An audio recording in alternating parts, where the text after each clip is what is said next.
dan hijau tu. Itu twin couple. Dia datang daripada Kuching, Sarawak. Percaya atau tidak? Kapal tu daripada Kuching. Percaya. Okey, di sebelah kiri kita ni banyak jeti. Ada satu jeti yang banyak sampan ni kan.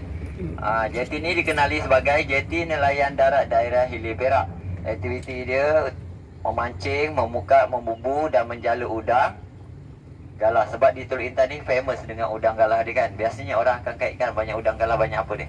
Banyak buaya. Banyak buaya, macam kat Sarawak, betul? Tapi di Teluk Intan ni agak-agak ada tak? Kalau kita tengok keadaan dia. Mungkin tak ada kot.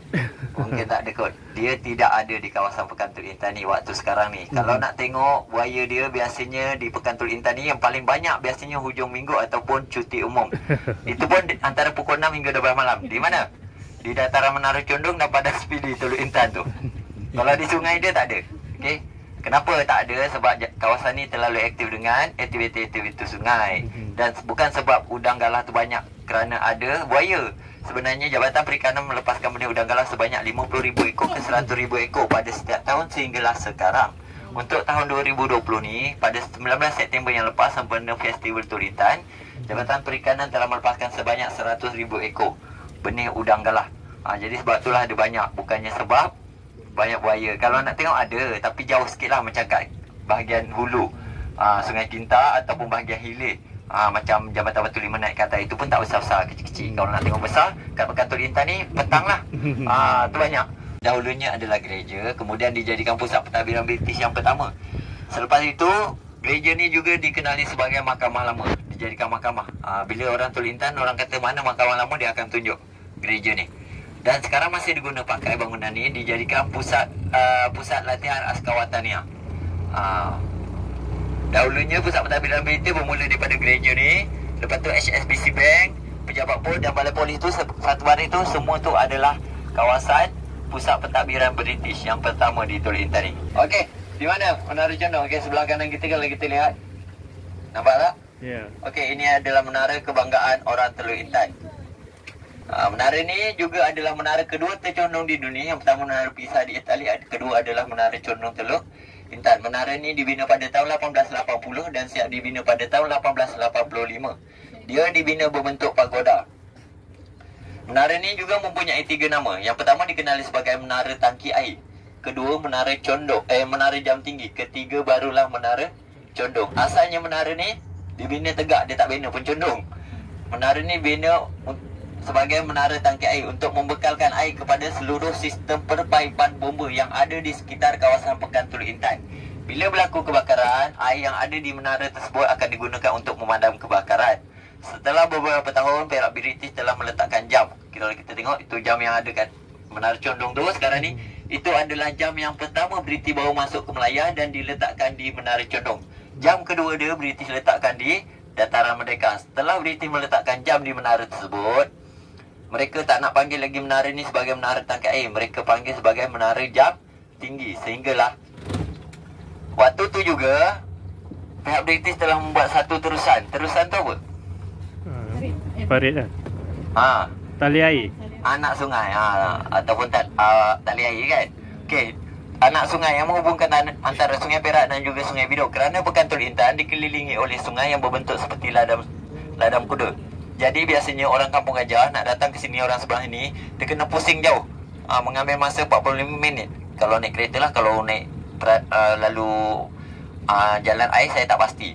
Lebih kurang 3 jam, 2 jam lebih kot. Dia kena pusing nak datang ke Pekan Teluk Intan. Kemudian British buat satu terusan. Terusan tu adalah anak sungai yang menyingkatkan perjalanan mereka. Dan di tengah-tengah ni, British mengenakan cukai. Cukai itu kalau sekarang kita kenali sebagai tol kan. Sebenarnya lu kena bayar tol. Bila fenomena air pasang besar, lama-lama air naik sehingga ke dataran Menara Condong. Kerana terusan tu terlalu hampir dengan dataran Menara Condong. Bila naik, lama-lama dia tenggelamkan kawasan ni. Sebabkan menara tu adalah menara tangki air, menara beban, lama-lama dia condong. Bila dia condong, Gubernur-Gubernur Selat dan pegawai daerah yang ada di Teluk Intan waktu tu mengambil inisiatif untuk mengelakkan menara tu bertambah condong ataupun sebaliknya. Dia minta air yang ada di seluruh menara tersebut dikosongkan. Bila menara tu dah dikosongkan tangkinya, barulah daripada menara jam tinggi dikenali sebagai Menara Condong sehingga sekarang. Dan Menara Condong ni dibina mempunyai 16 tiang. dan 110 anak tangga serta 3 tingkat. Tingkat pertama dan kedua dia sekarang ni dijadikan mini gallery. Di tengah-tengah dia JT1 Condongan. Ada banyak lagi. Kita akan saksikan sebentar lagi. Dengan menaiki River Cruise. Kalau tak naik River Cruise kita tak nampak kan. JT ni juga asalnya dibina tegak. Dia tak bina pun condong. Kenapa dia condong? Sebab bila fenomena air pasang besar, ramai penunggu atas teksi masuk ke dalam tu duduk kan. Nama-nama beban air tu naik sampai kata dia mendak berat. Condonglah dia sehingga sekarang. Bukan disebab dibina kerana condong. Okey. Dibina tegak je. Okey, ada 3 biji kapal yang besar di depan kita ni. Kapal ni adalah kapal penyedut pasir. Ditugaskan untuk mendalamkan Sungai Perak dan juga menyedut pasir. Kapal yang pertama sampai yang berwarna biru. Dia ada tulisan Malabo tu, itu daripada China. Yang kedua datang ke Malaysia. Ke Teluk Intani yang berwarna putih. Yang kedua datang ke Malaysia. Ke Teluk Intani yang berwarna putih dan hijau tu. Itu twin couple. Dia datang daripada Kuching, Sarawak. Percaya atau tidak? Kapal tu daripada Kuching. Percaya. Percaya. Sebab sana memang banyak kapal-kapal macam ni. Okey, kita akan lihat. Dia ada tulis. Okey. Okey, kenapa ada kapal penyedut pasir? Kerana Sungai Perak ni kawasan dia banyak beting pasir dan cetek. Jadi biasanya bila fenomena air pasang besar setahun sekali tu, pekan Teluk ni banjir. Sehinggalah sekarang sampai ke Medan Selera Bumbung Biru dan nak dekat dengan dataran Menara Condong. Jadi sebab itulah ada kapal penyedut pasir ditugaskan untuk dalamkan lagi Sungai Perak dan juga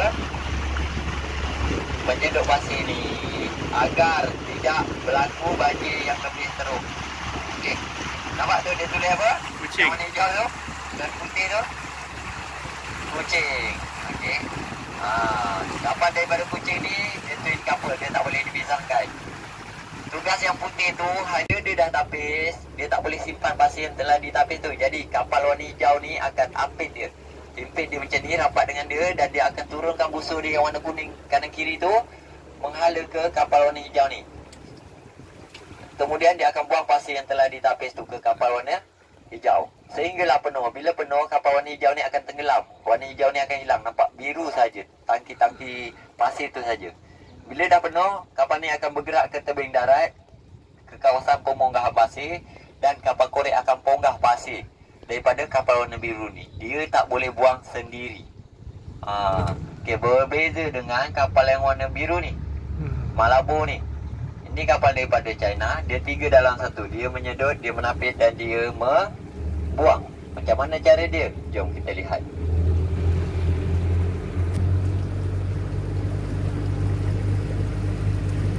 Okey, kapal ni masih beroperasi sehingga sekarang. Waktu operasi dia tak menentu. Satu hari dia boleh menyedut maksimum sebanyak 2 ke 3 kali sahaja di kawasan yang telah dipermitkan. Okey, cara dia menyedut, sebelah kanan ni ada batang pipe yang warna coklat ni, yang pekarat ni. Dia akan turunkan ke bawah, ke dasar sungai dan dia akan sedut. Naik ke pipe hijau, naik ke atas tu. Dan di bahagian atas tu ada satu pipe bulat yang banyak lubang-lubang tu kan. Okey, itu adalah bahagian penapis dia. Bila dia dah tapis, dia akan jatuh ke tangki warna hijau ni. Bila tangki warna hijau ni penuh, kapal ni akan tenggelam juga separuh. Warna biru ni akan hilang. Nampak tangki dia warna hijau saja. Dan dia akan bergerak ke tebing darat, tempat pemunggahan. Dia akan halakan busur dia yang tajam depan tu, macam skeletor tu. Dan dia akan tembak pasir ni terus keluar. Jadi tidak perlu ada bantuan kapal korek untuk memunggah. Dan setiap kapal ni boleh memuatkan sebanyak 3,000 tan metrik pasir Sungai Perak. Dan hasil duit jualan pasir Sungai Perak ni jadi salah satu dana negeri Perak. Duit kewangan negeri Perak juga. Maksudnya kapal dari Kuching, Sarawak adalah peranan membantu. Ya, betul. Membantu Perak negeri Perak untuk mendalamkan lagi sungai dan mengambil hasil pasir-pasir sungai yang ada di Sungai Perak ni. Kerana Sungai Perak ni banyak. Kalau kita lihat waktu air surut sebentar lagi, kalau kita terus lalu Pulau Wangau ni ke atas, ke bahagian belakang yang bahagian belakang dia ni, di belakang Pasar Pagi Besar Teluk Intan, kawasan tu kalau air surut macam padang bola, nampak putih je pasir semua. Sebab kawasan sana cetek, terlalu banyak beting pasir. Kita boleh tengok beberapa kapal lagi yang menyedut di sana. Kapal-kapal kecil. Yang besar berada di sini, dia parking. Sebab kawasan ni lebih strategik dan kawasan ni lebih dalam. Kalau di sana dia boleh tergulit. Kawasan tu tak cukup dalam.